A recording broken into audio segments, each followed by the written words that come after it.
book, and this book is so special to Miss Dumbuya because this is actually one of Miss Dumbuya's books from when she was small, when I was a little itty-bitty 4- and 5-year-old just like you guys.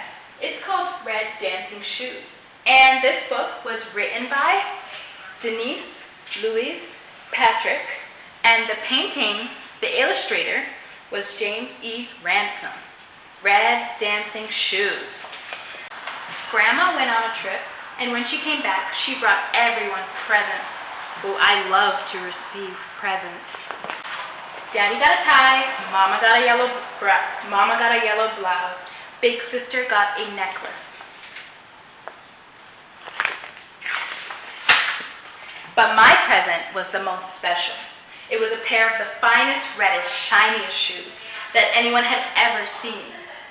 Thank you, Grandma, I whispered. They're dancing shoes. Why don't you try them out? So I did.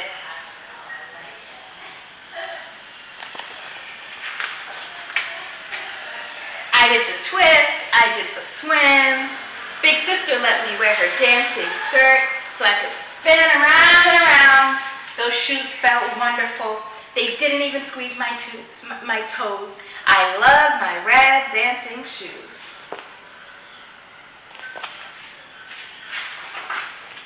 Big Sister guessed just what I was thinking. If you show off your shoes, she said, come to the store with me. Big Sister walked out the door and I danced. Then I stopped and peeked down at my feet. My red dancing shoes smiled up at me.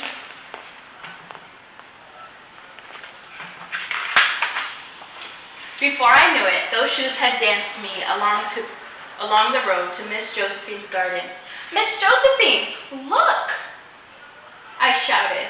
See what Grandma bought me? My, said Miss Josephine, rising up from her knees. These are the reddest shoes I have ever seen. I believe they are redder than my roses. She clipped off one of her biggest, reddest roses and gave them to me. My red dancing shoes were redder than her roses. Big Sister helped me put it into my hair. See the red roses? There they are right there. Then my red dancing shoes pranced and danced past the library, Mr. Kai Fraser's dry cleaners, right up through the big screen door of the grocery store. That's some fancy footwork there, girl, Miss Eva said. New shoes? Asked Mr. Tony, leaning over the counter. They're my dancing shoes, I told him. Watch me. I did the mashed potato. And I did the jerk. I felt a little hot, so Big Sister asked for 2 grape snow cones. Yummy. Miss Eva piled up crunchy ice onto paper cups.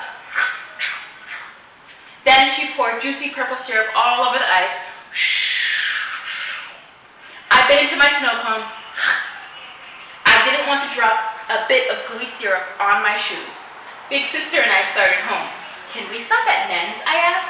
I want to show her my dancing shoes.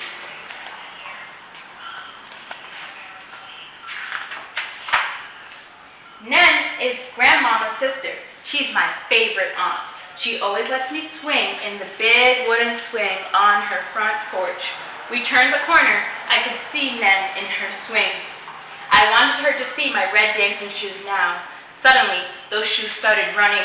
I was running too.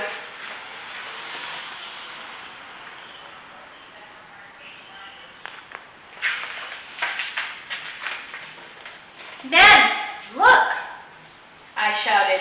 Be careful, Big Sister. But just then, Nen looked up at me. I tripped on a rock. Uh-oh. My snow cone went into the air. Stuff everywhere. Oof!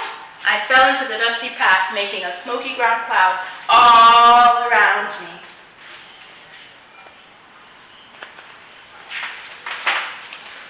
Nen was off the swing for in a second, picking me up. Big Sister was dusting off my clothes, but I looked down at my feet. The beautiful, shiny, wonderful dancing shoes were sticky, blotchy, and muddy. Mama, my dancing shoes, I cried. I couldn't take my eyes off my shoes. They didn't look new anymore. They didn't look pretty anymore. I bet they didn't even dance anymore. Let's sit down, Nen said. She went inside and brought us glasses of cool lemonade. Do you feel better? No, I said. I see you have pretty new shoes, she said. Not anymore, I said. Oh, look at them. They're helping her up and she fell. She feels kind of sad because her shoes got all dirty. Those are her dancing shoes, said Big Sister. I can't dance in them now, I told Nan. Are you sure? She asked me. I turned my shoes in. Then I turned my toes out. The littlest toe started feeling funny. It's not the same. I sighed. They used to be shiny and red and new. Let's go into the kitchen, Nan said.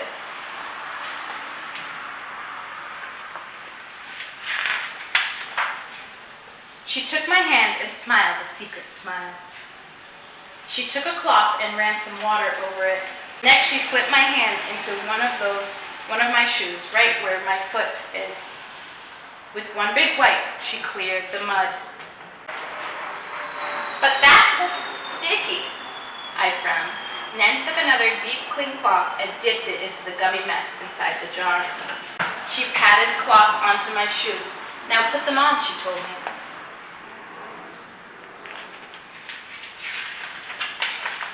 I pulled one of my feet onto her lap.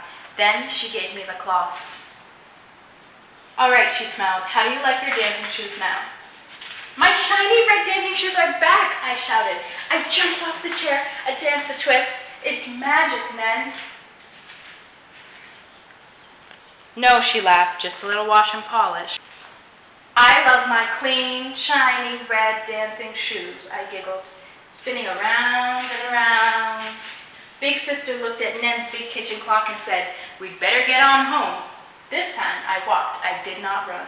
Grandmama was shelling peas on the porch when we came back. She seemed so much happier now that her red dancing shoes are back. Baby, she said, hugging me, I'm so proud of you. You went all the way to the store and your new shoes still look beautiful. She doesn't know, friends. I turned and looked down at my red, shiny dancing shoes. They smiled at me again. The end. Well, friends, I really love this book, and it always makes me so happy to read books that I got to read when I was just young like you. So, friends, I want to know from you, do you have a favorite shoe? Do you have a favorite shoe that you like to wear? Do you have a favorite shoe that you like to wear? In the book, she had her red dancing shoes she got from her aunt. Do you have a favorite shoe that you like to wear? I can't wait to hear your answers. See you next time. Bye.